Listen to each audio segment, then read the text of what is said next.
Guys, class 9 का subject science का chapter number 2 हम आपके लिए लेकर आए हैं, जिसका नाम है is matter around us pure, यानी कि क्या हमारे आसपास के पदार्थ शुद्ध हैं। ठीक है गाइस, मैंने उस दिन आपको मैटर के बारे में बताया था और मैटर के अंदर ये भी बताया था कि हमारे दो टाइप्स होते हैं, जैसे फिजिकल क्लासिफिकेशन और नेक्स्ट होता है केमिकल क्लासिफिकेशन। ये बात मैंने आपको उस दिन बताई थी, जिसमें मैंने फिजिकल क्लासिफिकेशन को डिफाइन कर दिया था अच्छी तरीके से। अब हमारा नेक्स्ट टॉपिक क्या है? Chemical classification. देखिए गाइस, केमिकल क्लासिफिकेशन के भी आपके पास दो टाइप्स होते हैं, एक होता है प्योर सब्सटेंसेस, एक होता है मिक्सचर। और हमारे पास प्योर सब्सटेंसेस के भी टू टाइप्स होते हैं, जैसे एलिमेंट और कंपाउंड। देखिए गाइस, अब हम थोड़ा सा उसकी कंपोजिशन पे जानने मैटर की पे। तो देखो, मैटर को हमारे 3 ग्रुप्स में डिवाइड करा है, जैसे कि मैंने बताया प्योर में एलिमेंट और कंपाउंड आ जाते हैं, और दूसरा होता है हमारा मिक्सचर। सो गाइस देखिए, matter is divided into 3 groups on the basis of composition, element, compound और मिक्सचर। एलिमेंट को देखिए, element as the basic form of matter that can not be broken down into simpler substances even by chemical means. यानी कि दोस्तों, element एक basic form है matter की, जिसे आप तोड़ नहीं सकते छोटे छोटे भागों में बिगर केमिकल के। Elements are defined as a simple individual which has a definite atomic number and has a definite position in the periodic table। ठीक है गाइस, देखिए, elements are defined as a simple individual which has a definite atomic number। Element को हम कैसे define कर सकते हैं? एक सिंपल इंडिविजुअल में which has a definite atomic number, जिसके पास अलग अलग एटॉमिक नंबर होते हैं और उसकी डिफाइनेट पोजीशन है आपके पीरियोडिक टेबल में, जैसे helium, beryllium, boron, carbon, arsenic, etcetera and etcetera. देखिए गाइस, एलिमेंट्स के भी आपका 2 टाइप्स होते हैं, जैसे अभी मैंने बताया, एक होता है मेटल, एक होता है आपका नॉन मेटल। अब हम मेटल के बारे में समझ लेते हैं थोड़ा सा। Metals are electropositive elements, they are good conductor of heat and electricity. In common reaction they lose 1 or more electron from their atoms to form positive ions. Metal जो है वो एक इलेक्ट्रोपॉजिटिव एलिमेंट है, ठीक है, जो कि they are good conductor of heat and electricity.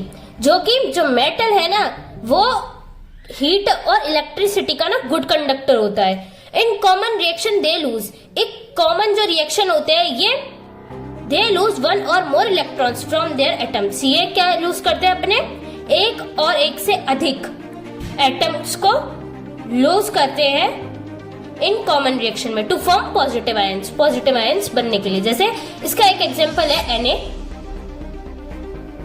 फिर क्या बन जाता है? Na positive plus electron negative, यानी sodium positive plus electron negative. एक और एग्जांपल है magnesium positive plus 2 carbon negative. अब देखिए, हम थोड़ा सा जरा नॉन मेटल की तरफ आगे बढ़ते हैं, अगर मेटल समझ आ गया हो तो। अब नेक्स्ट है non metal. Non metals are electronegative elements, they are bad conductor of heat and electricity. जो नॉन मेटल है आपका, वो इलेक्ट्रोनेगेटिव एलिमेंट है। कौन सा एलिमेंट है? इलेक्ट्रोनेगेटिव। और ये क्या है? बैड कंडक्टर है हीट और इलेक्ट्रिसिटी के। In common reaction they are 1 or more electrons to form negative ions. For example, जैसे कि देखिए,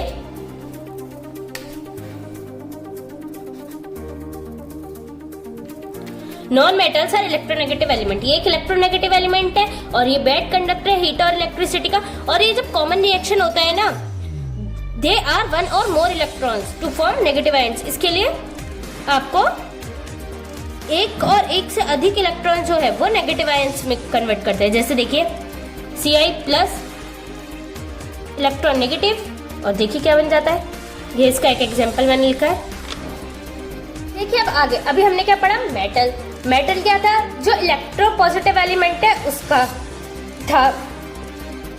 और मेटल क्या था? आपका गुड कंडक्टर था हीट और इलेक्ट्रिसिटी का।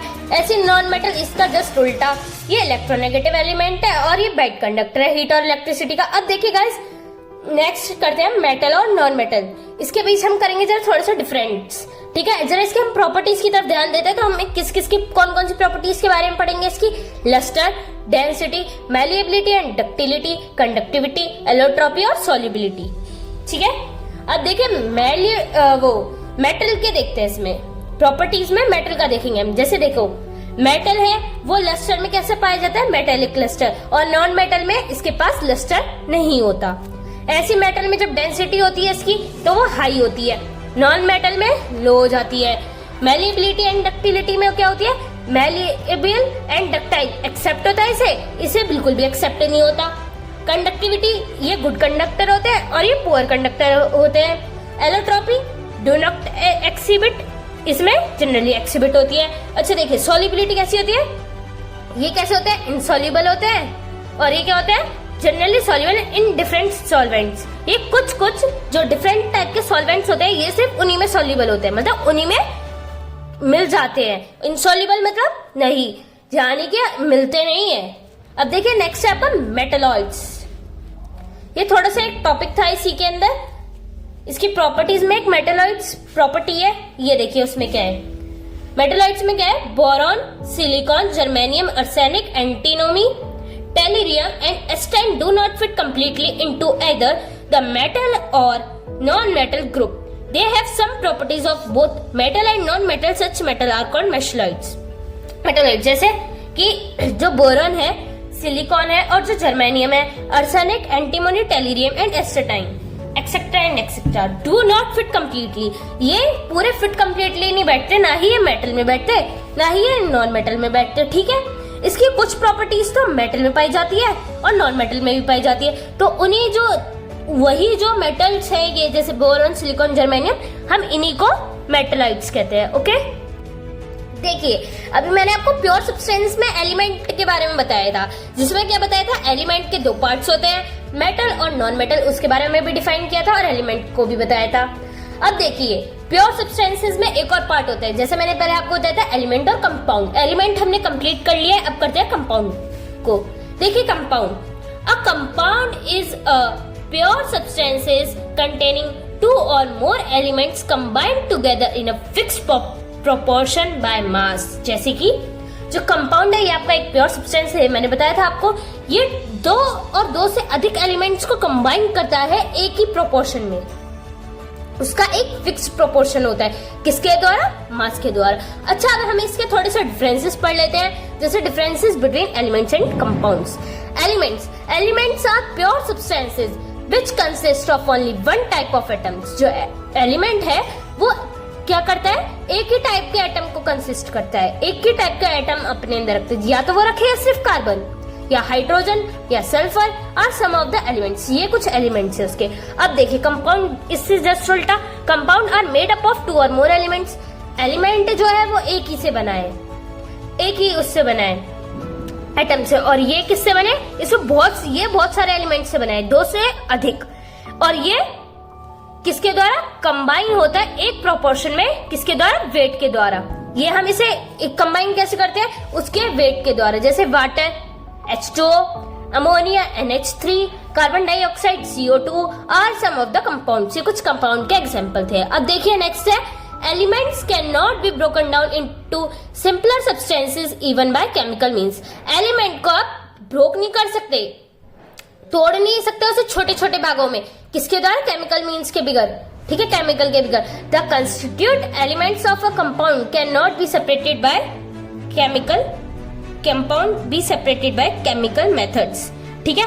एलिमेंट जो है आप उसे बिल्कुल भी नहीं तोड़ सकते केमिकल के द्वारा, परंतु जो कंपाउंड है आप उसे केमिकल मेथड से तोड़ सकते हो, ठीक है, उसे आप ब्रेक कर सकते हो। एलिमेंट को नहीं ब्रेक कर सकते, कार्बन को आप नहीं ब्रेक कर सकते, ठीक है, पर आप अमोनिया को ब्रेक कर सकते हो, वाटर को ब्रेक कर सकते हो, ठीक है।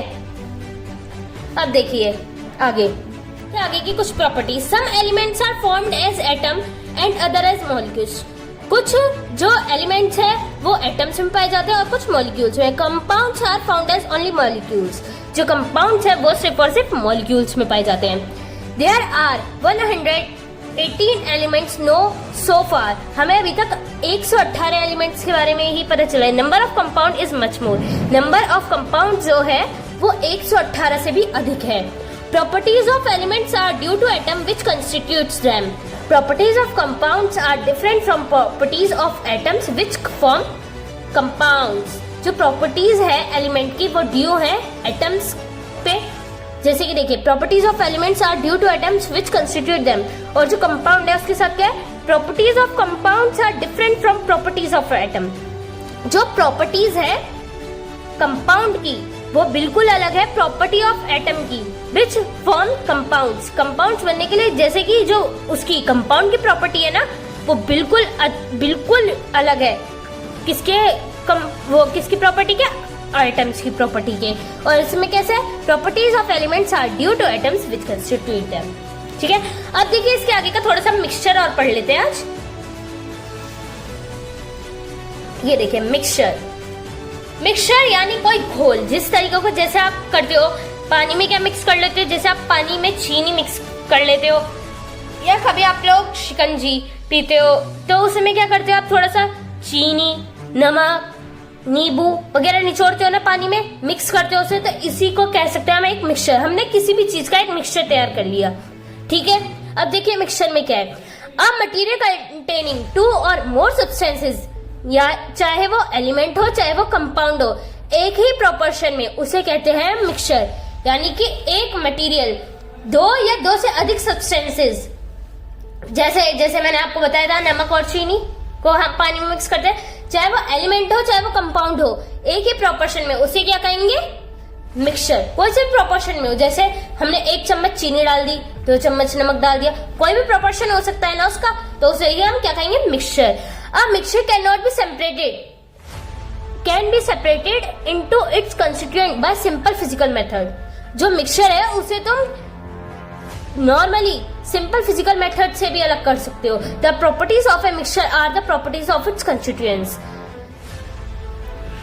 देखिए जो प्रॉपर्टी है मिक्सचर की वो उसके अपने ऊपर डिपेंड होती है, जैसे कि वो अलग हो सकता है या नहीं। देखिए मिक्सचर के भी आपको बता दूं कि 2 टाइप्स होते हैं, एक होता है होमोजीनियस मिक्सचर, एक होता है हेटेरोजीनियस मिक्सचर। उसके बारे में भी पढ़ लेते हैं थोड़ा सा। सो गाइस देखिए आज हमने कितना पढ़ा, एलिमेंट्स के बारे में पढ़ा था, मैंने आपको एलिमेंट्स के बारे में बताया था केमिकल क्लासिफिकेशन के पार्ट में। आज is matter around us pure हमारा सेकेंड चैप्टर था, जिसके अंदर जो हमारा पहले था उसमें क्या पढ़ा था हमने, उसमें सिर्फ हमने फिजिकल क्लासिफिकेशन पढ़ा था। केमिकल क्लासिफिकेशन हमने इस चैप्टर में कंप्लीट किया है। हमने इसमें पढ़ा एलिमेंट्स, कौन से सब्सटेंसेस है, प्योर सब्सटेंसेस है, कंपाउंड भी हमने प्योर सब्सटेंसेस में पढ़ा, और नेक्स्ट हमारा मिक्सचर। इसके जो केमिकल क्लासिफिकेशन के 2 टाइप्स थे, हमने उसमें एलिमेंट्स पढ़ लिया, कंपाउंड्स पढ़ लिया, और मैंने मिक्सचर के बारे में आज आपको थोड़ा सा बता दिया। अब इसके बाद हम मिलेंगे आपसे नेक्स्ट वीडियो में, जिसके बारे में मिक्सचर को पूरा डिफाइन कर दूंगी अच्छे से। ओके बाय गाइस, अब नेक्स्ट वीडियो के आने का इंतजार कीजिए और इस वीडियो को अच्छे से समझिए। अगर आपको इसके नोट्स चाहिए तो आप इसे बार बार मतलब बैकवर्ड करके आप देख सकते हैं इस वीडियो को और अपने नोट्स को बना सकते हैं। बाकी ये आपको डिस्क्रिप्शन में लिंक छोड़ दीजिएगा, आप उससे लिख लीजिएगा। Okay bye guys, next video में मिलेंगे आपसे।